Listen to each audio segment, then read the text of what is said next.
नमस्कार, श्रेष्ठ यूपी देख रहे हैं आप और मैं हूं आपके साथ विक्की सिंह। एनपीएस, यूपीआर और ओपीएस को लेकर जिस तरीके से संग्राम छिड़ा हुआ है वो अब थमने का नाम नहीं ले रहा है।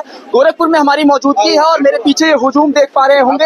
हटेवा संगठन और पुरानी पेंशन बहाल को लेकर किस तरीके से लगातार यहाँ पे पंथ पार्क में यहाँ पे भीड़ इकट्ठा हुई है। तमाम लोग यहाँ पे हैं। ये जिलाध्यक्ष जी हैं, इनसे बातचीत कर लेते हैं। क्या शुभ नाम पड़ेगा आपका?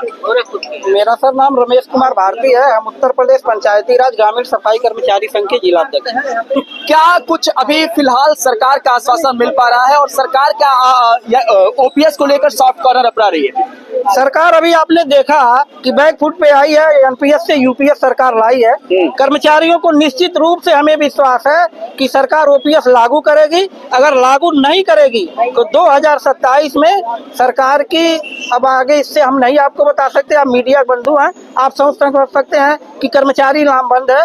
आज संयुक्त मोर्चा के बैनर तले इसमें हमारे सभी विभाग के पीडब्ल्यूडी, सिंचाई विभाग, शिक्षक विभाग, पंचायत राज विभाग, मिनिस्ट्रियल, इस तरह से 50 विभाग के लोग इस मोर्चा में सम्मिलित हैं। और हम 17 नवंबर को दिल्ली के जंतर मंतर पे लाखों की संख्या में अपनी मांग को लेकर के पुरानी पेंशन बहाली को 17 नवंबर को इसी 17 नवंबर को दिल्ली के जंतर मंतर पे लाखों की संख्या में पूरे देश से राष्ट्रीय स्तर पे हमारा कार्यक्रम होने जा रहा है। कर्मचारी इकट्ठा होंगे और हम सरकार को ये बताएंगे कि सारे कर्मचारी लामबंद है। अगर आप ओपीएस नहीं लागू करते हैं तो निश्चित तौर पे आने वाला दिन आपके लिए दुखदायी होगा। ठीक है, क्या शुभ नाम पड़ेगा सर? प्रांतीय रामलाल यादव, प्रांतीय अध्यक्ष उत्तर प्रदेश राज्य कर्मचारी महासंघ उत्तर प्रदेश। जिस तरीके से सरकार का रवैया है ओपीएस को लेकर, उसने न्यू स्कीम निकाली, फिर यूनिफाइड स्कीम निकाली। क्या लगता है कि सरकार ओपीएस तक आएगी? मैं आपको संघर्ष के माध्यम से बताना चाहता हूं कि इस देश में जब इस देश आजाद हुआ, संघर्षों के कितना संघर्ष करने के बाद आजाद हुआ।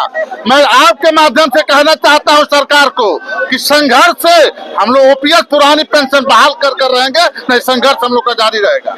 लेकिन सरकार इस बारे में नहीं मान रही है ना। तो नहीं मान रही। समय समय पर जब उसको लगता है कि अब हमारे फायदे की चीजें हैं तो कुछ थोड़ा सा लॉलीपॉप टाइप की चीजें देगी, फिर चीजें शांत हो जाती हैं। आपकी बात मानना हो, लेकिन हम लोग भी मानने वाले भी नहीं है। हम लोग लड़ने वाले हैं। तक जारी रहेगा संघर्ष। जब तक ओपीएस लागू नहीं होगा तब तक संघर्ष जारी रहेगा। लग रहा है सरकार ओपीएस करेगी लागू?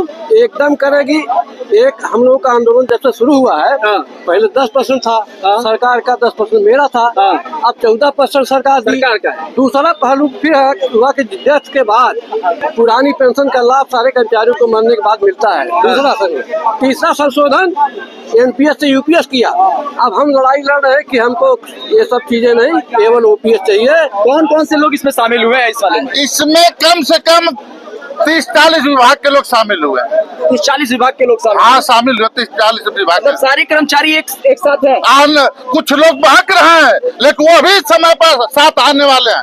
और 17 नवंबर को दिल्ली में महारैली होने जा रही है संयुक्त मोर्चे की। 17 नवंबर दिल्ली में प्रधानमंत्री जी को हाँ, प्रधानमंत्री जो और मुख्यमंत्री जी से आपके माध्यम से कहना चाहता हूँ कि 17 से पहले ओपीएस दे दे, नहीं हम लोग जंतर मंतर पर रैली करने जा रहे हैं। तो नहीं लगता है कि अगर देना होता सरकार को तो दिवाली, दशहरा सब चीज बीत गया, अब तो छठ है, अगर गिफ्ट के तौर पे देना होता तो गिफ्ट नहीं चाहिए हम लोग को। ओपीएस चाहिए, आज न कल दे, 24 में दे, 25 में दे, हम लोग ओपीएस चाहिए। ओपीएस चाहिए? आपको भी ओपीएस चाहिए? जी। जब देश का कानून एक सिंपल सी बात है, जिस तरीके से सरकार का रवैया नजर आ रहा है, सरकार समय समय पर अपने फायदे के लिए चीजों में संशोधन करती आई है, चाहे ओपीएस को लेकर बात हो, चाहे एनपीएस को लेकर बात हो, चाहे यूपीएस को लेकर बात हो, उनके कंट्रीब्यूशन को लेकर बात हो। अब तो 9 सीटों पर उपचुनाव हो, असर पड़ने वाला है ओपीएस का? अरे पूरा असर पड़ा। पूरा तंत्र लग गया। उत्तर प्रदेश की लोकसभा जिताने में जीत नहीं पाए। बाबा खुदे थे, बाबा के नेतृत्व में लोकसभा लड़ा गया। और जैसे आप कह रहे हैं, मतलब ये साफ तौर पे आप ये कहना चाहते हैं कि लोकसभा चुनाव में जिस तरीके से भारतीय जनता पार्टी की हार हुई, उसमें ये तमाम कर्मचारियों का एक बड़ा योगदान है। एकदम योगदान है। कर्मचारी ही तो सरकार की योजनाओं को जनता तक पहुंचाता है। कर्मचारी आप देखेंगे कि जो हमारा कर्मचारी, जैसे भी आपने कहा कि नहीं आपको ओपीएस चाहिए, क्यों नहीं चाहिए भाई? मोदी जी तो टोलेंगे, योगी जी 2-2 टलेंगे, राहुल जी 2-2 ठो, मुलायम जी 2-2 ठो, अखिलेश जी 2-2 ठो, अटल जी 2-2 टलेंगे, नेताजी दुद्दू टुलेंगे, 2-2 टलेंगे और हम लोगों को एक को नहीं मिलेगा। एक। और हमारे तो पूर्वांचल से हैं, पूर्वांचल में तो कहावत है नई 9 दिनों पुरन की 100 दिन, हमको 100 दिन वाली चाहिए, हमको नई की नहीं चाहिए, नई की ले ले अगर अच्छी है तो। और मैं एक सुझाव दूंगा आपके माध्यम से माननीय योगी जी को, आप एक विकल्प दे दें, एक विकल्प दे दे, एनपीएस, यूपीएस, ओपीएस, जिसकी जो इच्छा होगी उस चीज को ले लेगा। मतलब कर्मचारियों को एक विकल्प के तौर पर तीनों चीजें सामने रखा जाए और कर्मचारी जिसको चूज करे वो चीजें लागू। इनके आईएएस से समझाते हैं कि एनपीएस अच्छी है, यूपीएस अच्छी है। अरे भाई खाना हमको खाना है, हम गोरखपुर आए हैं, हमारे अध्यक्ष जी ने पूछा आप क्या खाएंगे, हमसे पूछा, हमने कहा सत्तू पियेंगे, हमने बिहार और गोरखपुर पूर्वांचल का सत्तू पिया, हम नहीं खाएंगे भुजिया, हमें मिक्स वेज नहीं खाना है, तो हम अपनी पसंद से लेंगे ना। 7 साल सेवा हम कर रहे हैं। अच्छा, सामने उपचुनाव है, 9 सीटों पर असर पड़ेगा फिर से कि नहीं पड़ेगा? असर नहीं पड़ेगा, सावन की घटा की तरफ पूरा असर पड़ेगा, पूरा का पूरा असर पड़ेगा। ये सारे कर्मचारी किस तरफ जाने वाले? अगर खेल नहीं हुआ ना तो बहुत तगड़ा असर पड़ेगा। सारे कर्मचारी किस तरफ जाने वाले? ओपीएस, मान लीजिए ओपीएस अगर लागू नहीं करती है सरकार उपचुनाव की तारीख से पहले, क्या कुछ आगे होने वाला? हम लोग सरकार को उखाड़ के फेंक देने का काम, सरकार के विरुद्ध में हम लोग जाएंगे, सरकार के विरुद्ध जाएंगे। सरकार के